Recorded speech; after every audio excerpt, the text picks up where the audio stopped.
കെട്ടുകഴിഞ്ഞ രണ്ടാമത്തെ മാസത്തിലെ ഒരു രാത്രിയിലാണ് ഞാൻ ആദ്യമായിട്ട് അവളുമായി വഴക്കിടുന്നത്. അതും എനിക്ക് തിന്നാനുള്ള ആഗ്രഹപ്രകാരം അവളുണ്ടാക്കിയ ബുൾസയിലെ മഞ്ഞക്കുരു പൊട്ടിയതിന്റെ കാരണവും പറഞ്ഞു. ഇതാണോ ബുൾസൈ എന്നും ചോദിച്ച് അന്ന് ഞാൻ ഡൈനിങ്ങിന്റെ കസേരയിൽ നിന്ന് ചാടി എഴുന്നേറ്റപ്പോൾ വീശിയ കൈകൊണ്ട് 2 ചില്ല് ഗ്ലാസുകൾ താഴെ വീണ് പൊട്ടിത്തകർന്നു. മുത്തേ പഞ്ചാരേ എന്ന് വിളിച്ച നാക്കുകൊണ്ട് മര്യാദക്കൊരു ബുൾസൈ പോലും ഉണ്ടാക്കാൻ അറിയില്ലടി നിനക്കെന്ന് കാറിക്കൊണ്ട് ഞാൻ അലറുകയും ചെയ്തപ്പോൾ അവൾ ശരിക്കും സ്തംഭിച്ചുപോയി. എനിക്ക് ഇങ്ങനെയൊരു ദേഷ്യമുഖമുണ്ടാകുമെന്ന് അവൾ സ്വപ്നത്തിൽ പോലും കരുതി കാണില്ല. അല്ലെങ്കിലും കണ്ടുകണ്ടാണല്ലോ ബന്ധം സ്ഥാപിച്ചവരുടെ പല മുഖങ്ങളും നമുക്കറിയാൻ സാധിക്കുന്നത്. ഞാൻ വഴക്ക് പറഞ്ഞാൽ കാർമേഘമാകുന്ന ഹൃദയമാണ് അവൾക്കെന്നും ഞാൻ അറിഞ്ഞു. അന്ന് അവളുടെ മുഖം ഒരു പിഴിഞ്ഞ തുണി പോലെ കുതിർന്നു തന്നെ നിന്നു. അതിന്റെ നനവാകെ തലയിണയിൽ അറിയാനുണ്ടായിരുന്നു. ഞാൻ അവളോട് ചേർന്ന് കിടന്നിട്ടും അരയിലൂടെ കൈയിട്ടിട്ടും അവൾ അനങ്ങിയില്ല. അവൾ മുഖം തന്നൊരക്ഷരം പോലും എന്നോട് പറയാതെ വന്നപ്പോൾ എൻ്റെ കണ്ണുകളും നിറഞ്ഞു. സങ്കടങ്ങളും കരച്ചിലുകളും ഒക്കെ വാശിയായി ഉടലെടുക്കുന്നത് ഞാൻ അറിഞ്ഞു. ക്ഷമ പറയണമെന്ന ചിന്തയുപേക്ഷിച്ച് ഞാൻ എഴുന്നേറ്റ് ബാൽക്കണിയിൽ പോയി ഇരിക്കുകയായിരുന്നു. ശരിക്കും എൻ്റെ ദേഷ്യം അവൾ എനിക്കുണ്ടാക്കി തന്ന ബുൾസയിലെ മഞ്ഞക്കുരു പൊട്ടിയതുകൊണ്ടായിരുന്നില്ല. ഓഫീസിൽ നിന്നിറങ്ങി സുഹൃത്തുക്കളോടൊപ്പം 2ഉം 3ഉം പറഞ്ഞ് വഴക്കിട്ടപ്പോൾ അസ്വസ്ഥമായ മനസ്സും കൊണ്ടാണ് ഞാൻ അന്ന് ഫ്ലാറ്റിലേക്ക് എത്തിയത്. പറഞ്ഞതൊന്ന്, കേട്ടതും കൊണ്ടുവന്നതും മറ്റൊന്നെന്ന നിലയിലുള്ള ഉന്തും തള്ളുമായിരുന്നു അന്ന് സുഹൃത്തുക്കളുമായി സംഭവിച്ചത്. ഒരു ഓംലേറ്റ് ഉണ്ടാക്കട്ടെ എന്ന് ചോദിച്ച അവളോട് ഞാനാണ് ബുൾസൈ മതിയെന്ന് പറഞ്ഞത്. പൊട്ടിയലിക്കുന്ന കണ്ണുകളുള്ള ആ ബുൾസൈ കണ്ടപ്പോൾ എന്തിനും ഏതിനും കൃത്യത നോക്കുന്ന എനിക്ക് എന്നെ ആ നേരം നിയന്ത്രിക്കാൻ കഴിഞ്ഞില്ല. പറ്റിപ്പോയി, പാടില്ലായിരുന്നു. എന്നാലും കൂടാൻ ചെന്ന അവൾക്ക് എന്നോട് ക്ഷമിക്കാൻ തോന്നുന്നില്ലല്ലോ എന്ന സങ്കടം അന്ന് മുഴുവൻ എന്നെ അലട്ടിയിരുന്നു.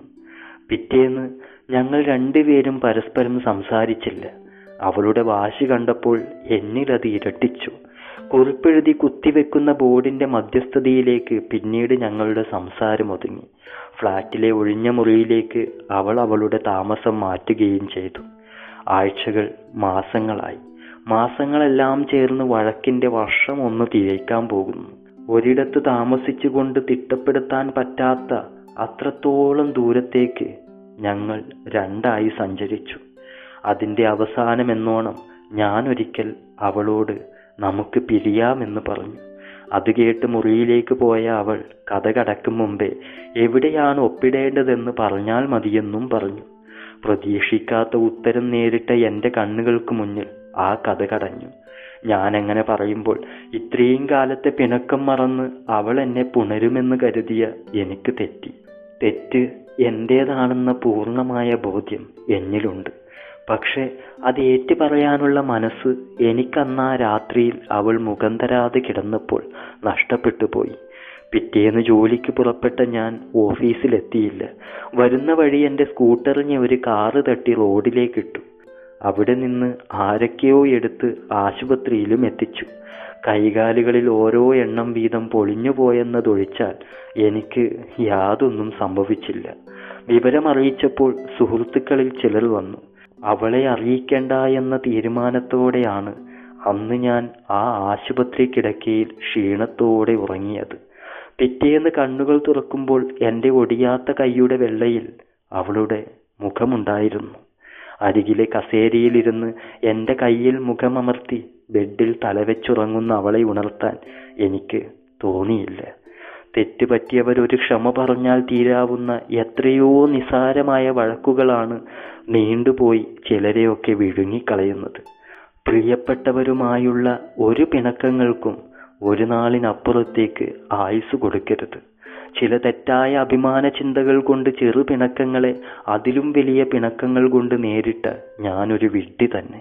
വഴക്ക് തീർത്ത് പരസ്പരം ചുംബിക്കാനുള്ള ആയുധം തെറ്റ് മനസ്സിലാക്കി ക്ഷമ പറയാനുള്ള ആർജവമാണ്. ഞാൻ ഉൾപ്പെടുന്ന ഭൂരിഭാഗം പേർക്കും ഇല്ലാതായിപ്പോയ വിവേകവും അതാണ്. അവൾ ഉണരുന്നത് വരെ ഞാൻ അവളെ നോക്കി അങ്ങനെ കയ്യനക്കാതെ ചെരിഞ്ഞു കിടന്നു. എൻ്റെ അനക്കം അറിഞ്ഞിട്ടാണെന്ന് തോന്നുന്നു അവൾ ഉണർന്നു. ഉണർന്ന പാടെ എന്നെ നോക്കി അവളുടെ കണ്ണുകളോട് ക്ഷമിക്കൂവെന്ന് ഞാൻ മൊഴിഞ്ഞു. അപ്പോൾ അവൾ ഒരു കോട്ടുവാവിട്ട് കഴിക്കാൻ എന്താ വേണ്ടതെന്ന് ചോദിച്ച് പുറപ്പെടാനൊരുങ്ങി. ഞാൻ എന്തെങ്കിലും വേണമെന്നോ വേണ്ട എന്നോ പറഞ്ഞില്ല. തിരിച്ചു വരുമ്പോൾ മാറാൻ വസ്ത്രങ്ങളും ഫോണിന്റെ ചാർജറുമല്ലാതെ മറ്റെന്തെങ്കിലും എടുക്കണമോ എന്ന് ചോദിച്ചിട്ട് അവൾ ഇറങ്ങാനായി നടന്നു. ഒരു നിമിഷത്തെ ആലോചനയ്ക്ക് ശേഷം എനിക്ക് വേണ്ടതെന്താണെന്ന് ഞാൻ പറയുകയായിരുന്നു. അവൾ അത് വ്യക്തമായി കേട്ടില്ല.